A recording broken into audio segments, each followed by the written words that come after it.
사랑하는 연희교회 성도 여러분, 안녕하십니까? 아니면 안녕치 못하십니까? 제일 성사하며 말씀을 듣고 교제하며 은혜로운 시간을 보내고 계시지만 한편으로 뒤돌아서면 걱정거리도 많고 우리 각자의 연약한 부분들이 있기 때문에 마음이 편치만은 않으실 것입니다. 저 포함하여 여기 계신 대부분의 성도님들도 무언가로 인해 걱정하며 힘들어하며 마음고생이 있으리라 생각합니다. 저 또한 제 연약함으로 인해 여러 가지 걱정거리들이 끊이지 않습니다. 최근에는 강도사고시 시험을 보는 것 때문에 많은 걱정을 하였습니다. 강도사고시를 통과하느냐 마느냐 그 문제 때문에 많이 마음이 어려웠는데 합격을 해서 다행이지만 담당하고 있는 부서 선생님들께서는 떨어지면은 알아서 하시라고 가만 안 두겠다고 이렇게 하셔서 많이 무서웠습니다. 그래서 떨어졌으면은 아마 오늘 어떻게 됐을지 모르겠지만 아무튼 합격해서 너무 감사한 일이었습니다. 시험을 치고 나오기 전까지 이렇게 저렇게 부담이 많이 되었습니다. 이 시험을 보기 전에 합숙하기도 하고 개인적으로 이제 정리하면서 공부하는데 그 시험을 보기 전까지 그 시간이 너무나도 괴로웠어요. 빨리 시험이 끝났으면 좋겠다라고 몇 번이나 한숨을 픽픽 내쉬면서 괴로워했는지 모릅니다. 이 시험을 보면 뭔가 큰 산을 넘은 것 같고 한동안은 염려 걱정이 없을 줄 알았습니다. 그런데 과연 그럴까요?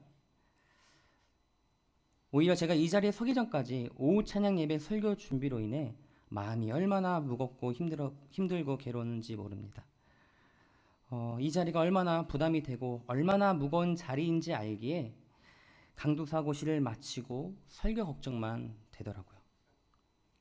그러면 이 설교 후에는 제 마음이 좀 괜찮아질까요? 그것도 아닐 겁니다.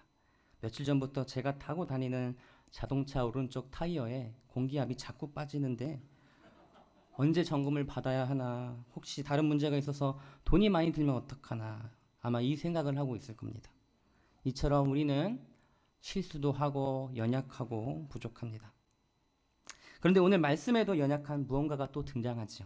바로 질그릇입니다. 이 질그릇에 대한 이야기를 하기 전에 바울이 자신을 질그릇이라고 비유한 배경에 대해서 조금 이야기하고자 합니다. 우선 본문인 고린도 후서는 교리적인 교훈이나 교회의 질서를 다룬 고린도 전서와는 다르게 지극히 개인적인 내용들로 기록되었습니다. 고린도 교회에는 바울을 비방하는 세력들이 많았습니다. 바울의 대적들은 바울이 인간적으로 볼 때 정말로 볼품없는 자임을 지적하면서 복음 사역자로서 바울의 권위를 깎아내리려고 하였습니다. 우선 바울은 예수님과 교회를 가혹하게 박해한 치명적인 전력을 가지고 있었고 예수님을 함께 살아본 일도 없었고 예수님의 부활을 목격한 적도 없었고 아볼로와 비교해 볼 때에도 학력도 뒤처졌습니다. 또한 몸도 약했으며 몸에는 치명적인 몇 가지 고질병을 지니고 있었습니다. 또한 저처럼 언변도 변변하지 못했습니다. 그런데 바울은 대적들이 지적하는 자신이 지닌 이런 약점들을 바로 질그릇이라고 표현한 것입니다. 바울이 복음을 전하는 자와 자신을 질그릇에 비유하는 이유는 질그릇의 특징과 사람의 특징이 비슷하기 때문입니다. 질그릇이 작은 충격에도 쉽게 깨질 수 있는 것처럼 사람의 몸도 작은 충격에도 쉽게 무너지기 때문입니다. 인간의 몸은 눈에도 보이지 않는 작은 병원균이나 바이러스나 박테리아의 침입에 아주 취약합니다. 사람의 몸은 인간의 온도의 변화에도 취약합니다. 사람의 몸은 노화되어 가다가 죽음에 이르는 과정을 피하지 못합니다. 한 번 깨지면 다시 쓸 수 없는 질그릇처럼 죽음에 무너진 몸은 다시 쓸 수 없습니다. 하지만 바울은 이렇게 연약한 질그릇에 무엇이 담겨 있다고 말씀하고 있습니까? 7절 상반절 말씀 우리 다 같이 읽어보겠습니다. 우리가 이 보배를 질그릇에 가졌으니, 질그릇과 같은 우리 안에 보배, 그 보석을 담고 있다고 합니다. 바울이 이 표현은 우리를 의아하게 만듭니다.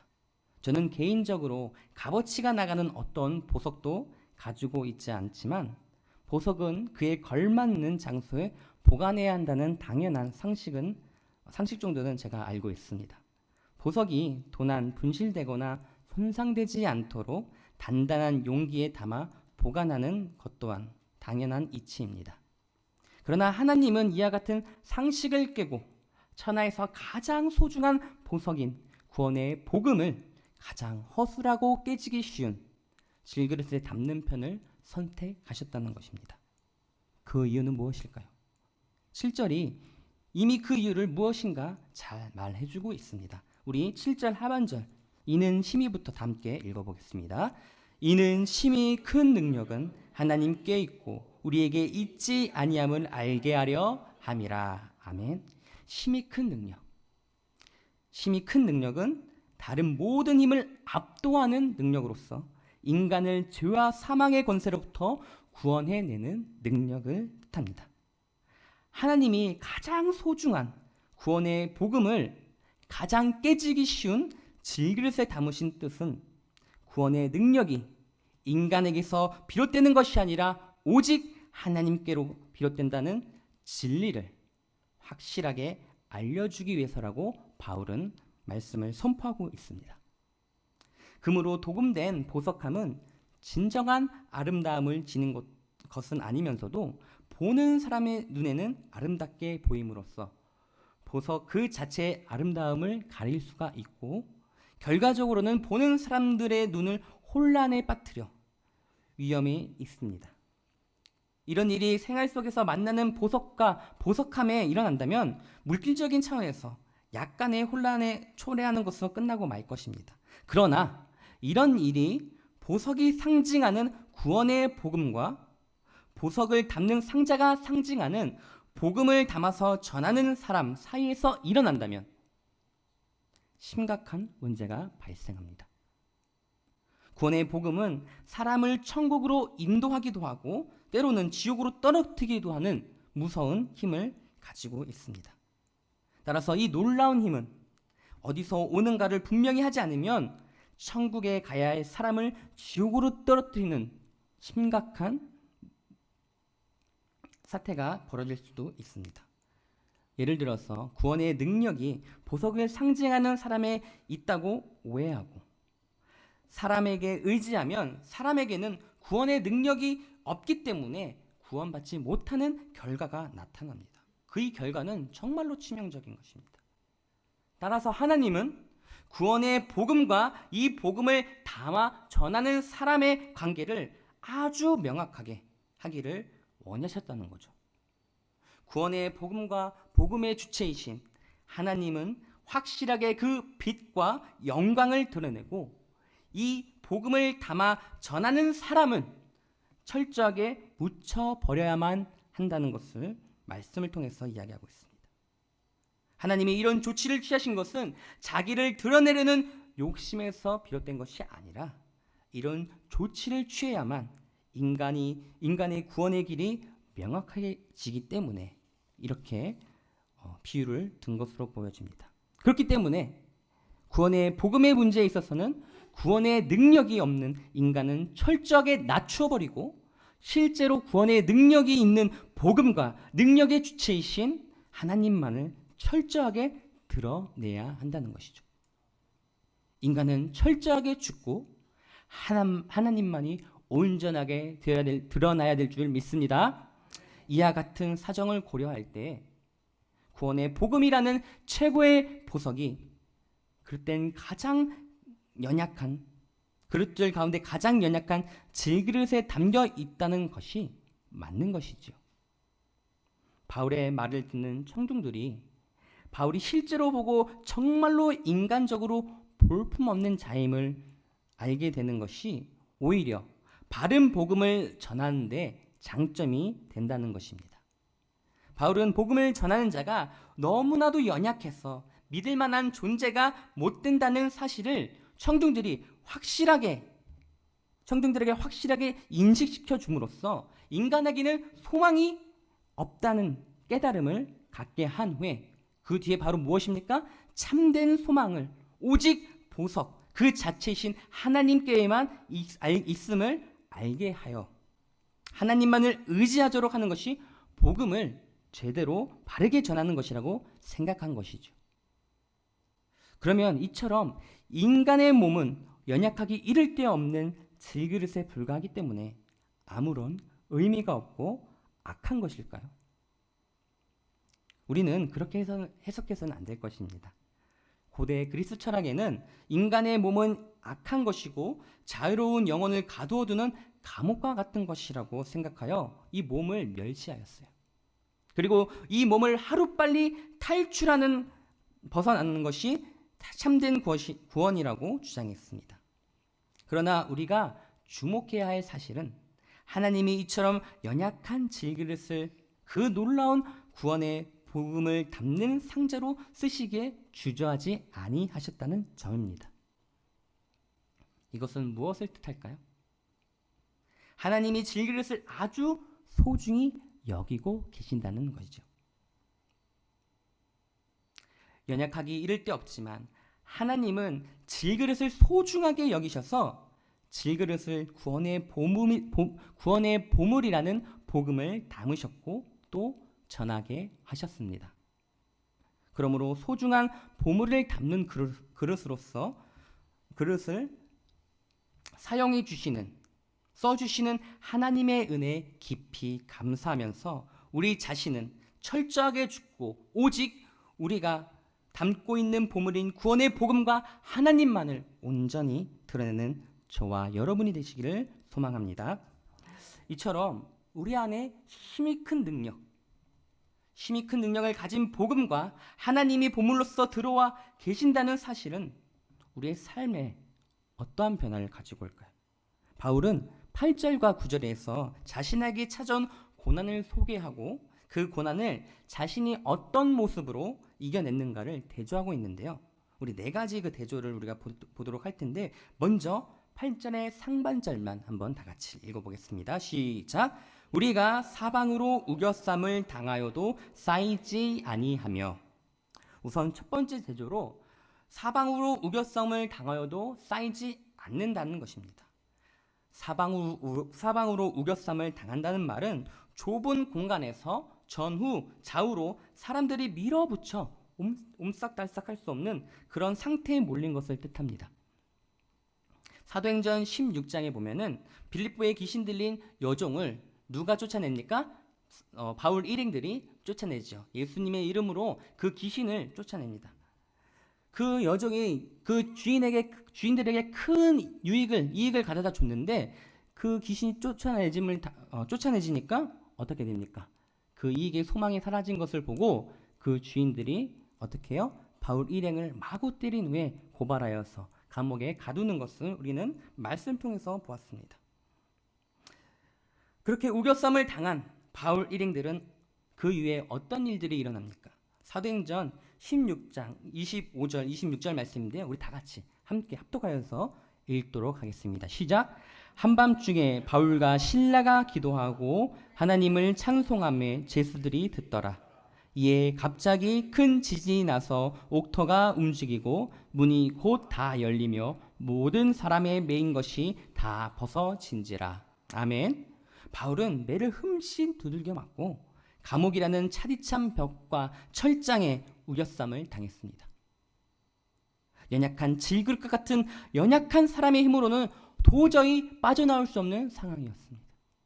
그런데 어떤 결과가 찾아왔습니까? 질그릇인 바울 안에 계신 하나님께서 이 공경에서 기적적으로 빠져나올 수 있게 길을 열어주셨습니다. 할렐루야. 자, 두 번째 대조는 8절 하반절 말씀이에요.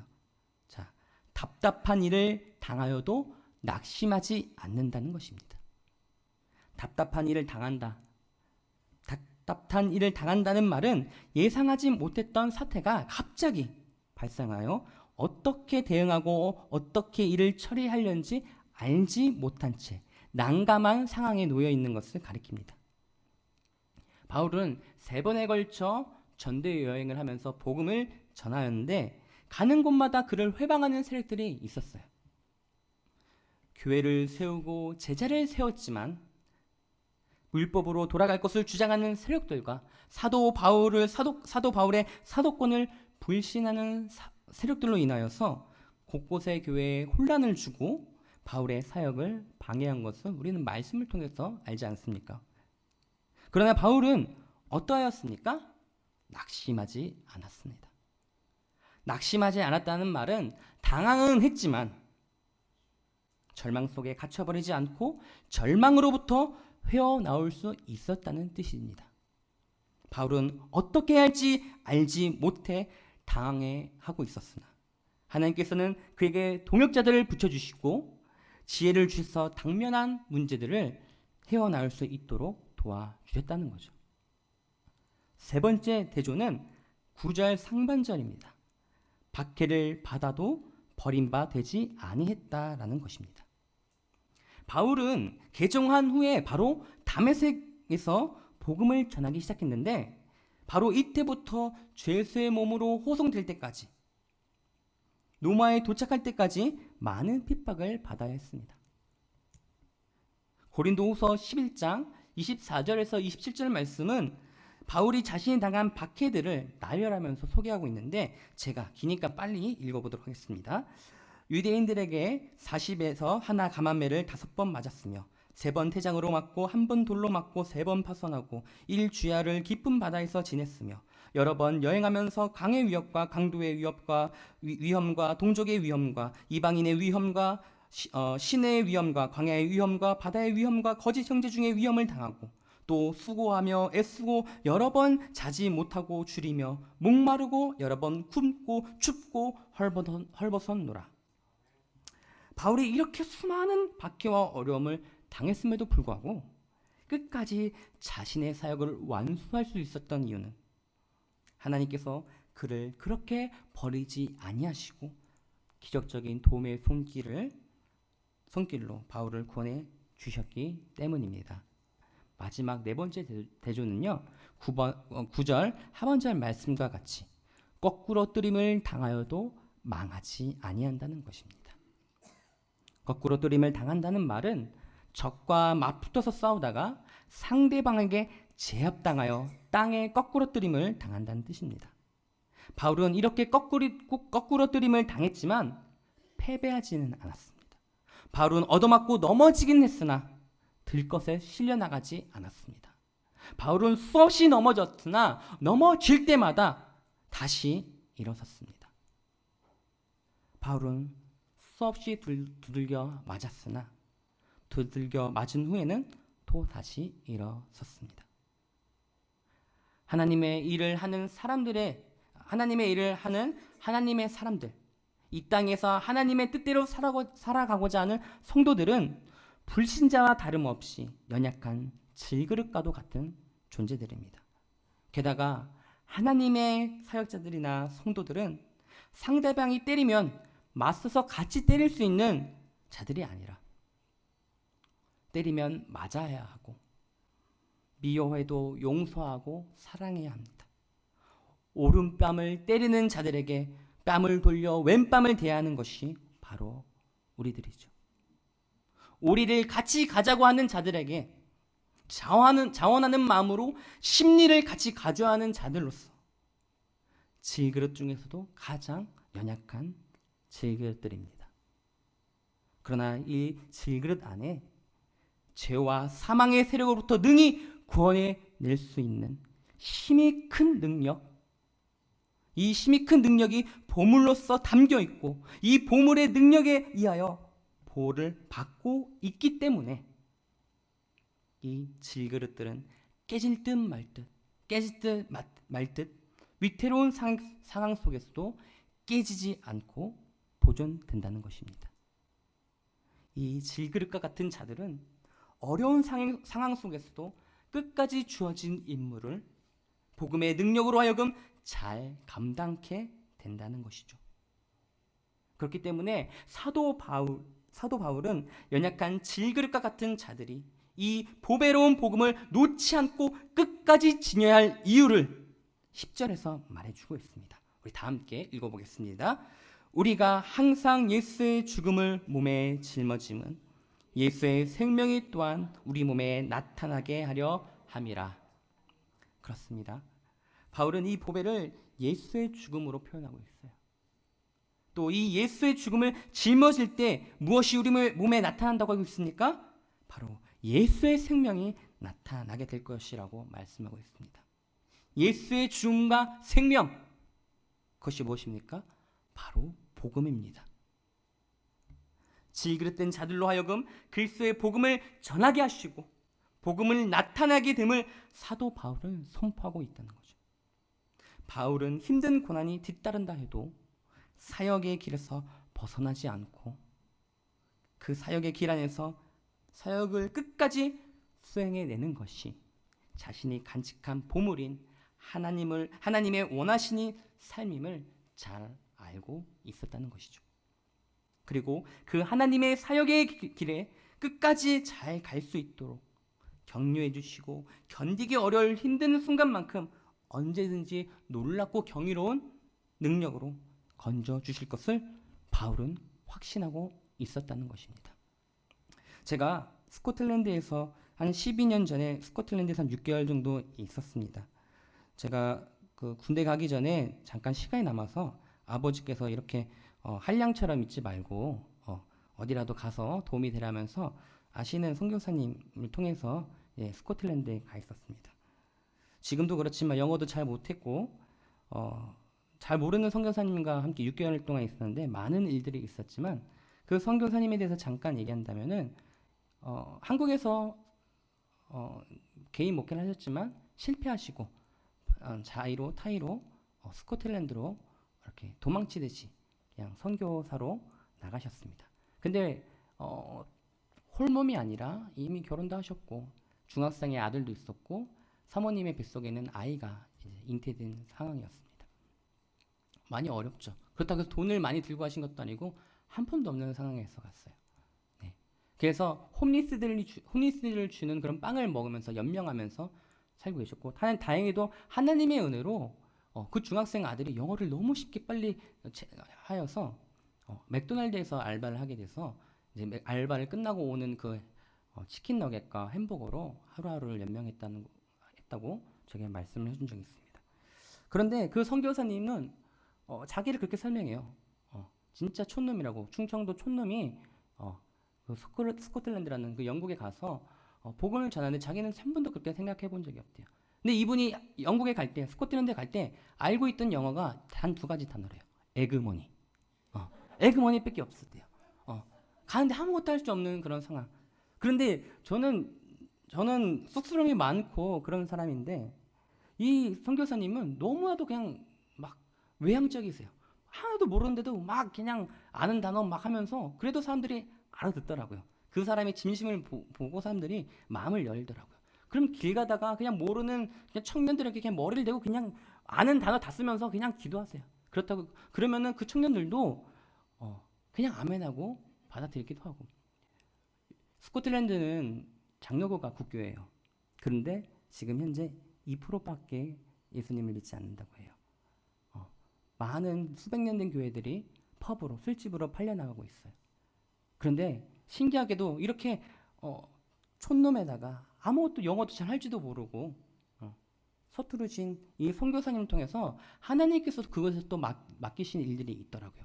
제가 가니까 감당할 수 없는 일들을 이 선교사님이 이미 벌려놓은 상황이었어요. 이제 저는 이제 에딘버러 근교에 있었는데 저 멀리 있는 가까운데 차라리 하시지 에딘버러에서 한 2시간 정도 넘게 걸리는 스트라나라는 이제 북아일랜드 이제 가기 전에 한국 조그만한 도시도 아니에요. 아주 조그만 마을에 있는 200년이 넘은 1776년에 지어진 장로교회를 구입하셨어요. 아니 구입도 못했어요. 말로만. 그 장로님이 그 교회 다니는 장로님이 그 교회를 펍으로 파시려고 하는 그런 상황이었다는 거예요. 네. 아무도 안 나오니까 그냥 한 4명 정도 교회 무덤에 묻히기 위해서 백발의 노인들이 그냥 나오는 그 정도밖에 안 되니까 그 장로님이 그냥 파시려고 했다는 거예요. 근데 안 되겠다 해갖고 자기가 구두로 그걸 사겠다고 한 거예요. 그런데 돈이 있습니까? 없죠. 그냥 사겠다고만 하고 일을 벌리신 거예요. 그런데 우리 연희교회에서 파송하신 우리 최종상 선교사님 계시죠? 영국에서. 아마 5월 달에 영국에서 선교대회를 하셨는데 바로 그 교회에서 선교대회를 하셨어요. 지금 10년이 넘었지만 홀리그라운드 커뮤니티라고 지금 이 선교사님이 영어도 지금도 잘 못해요. 그 맥도날드에서 일했던 그 아들이 한국에서 신학을 해갖고 다시 가갖고 막 통역도 해주시고 그렇게 막 유창하게 많이 도움을 주시는데 그곳에서 처음에 갔을 때는 아무도 없었어요. 저 갔을 때요 아무것도 없는 상태에서 그 에딘버러 근교 덤퍼린이라는 곳에서 2시간을 떠나서 왕복을 한 4-5시간 되는 곳. 아침에 가면 저녁에 와요. 거기 가서 그냥 아무도 없는 곳에서 우리끼리 그냥 예배드리고 오는 그런 상황이었어요. 제가 갔을 때. 근데 지금은요 현지인 백인들만 나와요. 거기 스코틀랜드는 한인이 별로 없어요. 제가 갔을 때 당시만 해도 한인이 500명 정도밖에 안 된대요. 한인 마켓도 없었어요. 그런데 그 순수 백인들만 한 이제 몇십 명, 이제 30-40명 정도가 모이는 걸 제가 사진 속에서 봤는데 호떡으로 만들어서 전도해요. 붕어빵 틀을 가지고 와갖고 붕어빵으로 전도해요. 그래서 이게 뭐 오병이다 하면서 막 장난으로 막 주시기도 하고, 근데 그들은 그렇게 호탕하게 그냥 뭐 허풍 부리듯이 하는 그런 선교사님의 말에도 감동을 받고 그 진실함을 통해서 그들이 모이기 시작한 거예요. 모이는 사람들은 다 알코올 중독자, 초고도 비만 환자, 아니면 우울증 환자 이런 사람들밖에 오지 않지만 그들이 누구를 의지해요? 그 선교사님을 의지해요. 배움도 별로 없고요. 영어도 잘 못하는 선교사님이지만 그들은 그게 중요치 않았다는 거예요. 그 선교사님을 통해서 현지 그 로컬 그 스코틀랜드 스코티시들이 변화해지고 교회에 모이게 되는, 얼마나 감사하겠어요. 자기네 그 고향 같은 그 어떻게 보면 랜드마크 같은 교회가 술집으로 팔릴 뻔했는데 아무것도 모르는 이 동양의 촌놈이 와서 자기 본인이 촌놈이라고 얘기하셔서 제가 감히 얘기했는데 오셔갖고 그렇게 거룩한 운동을 벌이고 있다는 겁니다. 지도자 선교사님이 이번에 거기 가셔서 백석 쪽에서 아마 이제 선교 대회를 한 것 같은데 특별 강사로 가셔서 이렇게 가셨다고 한 걸로 알고 있는데, 아무튼 그렇습니다. 이렇게 연약한 자들 통해서도 하나님께서는 어떻게 합니까? 하나님의 방법대로 세우시는 것을 우리 곁에서 보고 있어요. 우리 스스로도 저 이렇게 얘기 안 해도요. 우리 연희교회 선교사님을 통해서, 아니면 우리 주변을 통해서 연약한 자들을 통해서 하나님의 복음을 전하는 도구로 쓰인 것을 우리는 많이 알고 있다는 거죠.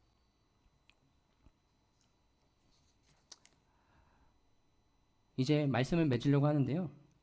성경에 등장하는 인물들 중에서 사역면에서는 가장 훌륭한 일들을 감당했던 바울에게는 그의 연약한 것들로 하여금 많은 어려움들이 있었다는 것을 우리 말씀을 통해서 봤습니다. 그를 비방하며 따라다니며 사역들을 방해했던 자들이 있었으나 그는 오히려 자신을 겸손하게 질그릇으로 비유하며 자신의 연약함이 보배로운 그리스도의 복음을 전하는데 오히려 더 유익하다는 것을 오늘 말씀에서 이야기했습니다. 사랑하는 연희교회 성도 여러분, 자신의 연약함으로 인해 염려, 걱정하고 계십니까? 여전히 부족하고 실수하며 넘어지는 자신의 모습을 볼 때 낙담하고 계십니까? 여전히 연약한 교회적으로도 그렇고 어떤 사람을 볼 때 실망하고 뭐 그런 부분이 있을 수도 있겠지만 그 단지 드러나는 그 모습만 보고 질글과 같은 그 연약함만 보고 낙담하고 계십니까? 오늘 말씀을 기억하면서 하나님만을 의지하시길 바랍니다. 하나님만을 붙드시길 바랍니다. 연약한 우리에게 보배로운 예수 그리스도가 담겨 있습니다. 아멘. 보배로운 복음이 우리에게 담겨져 있다는 거예요. 숨기고 싶은 약점들은 오히려 하나님은 이 연약함, 그 약점들을 드러내시고 그것으로 하여금 하나님의 영광을 나타내시는 것을 이 바울을 통해서, 제가 아까 잠깐 얘기했던 선교사님을 통하여서도 우리는 알고 있지 않습니까? 질그릇된 저와 여러분을 귀한 복음의 통로로 사용하시기 바란다면 시간 아멘 하시길 바랍니다. 하나님은 이러한 질그릇을 아주 소중히 여기고 계십니다. 사랑하는 성도 여러분, 세상에서 가장 소중한 보물은 구원의 복음을 담는 그릇으로 써주시는 하나님의 은혜에 감사하며 늘 겸손함으로 주어진 상황과 환경 속에서 온전히 하나님만 드러내는 저와 여러분이 되기를 예수님의 이름으로 축복합니다.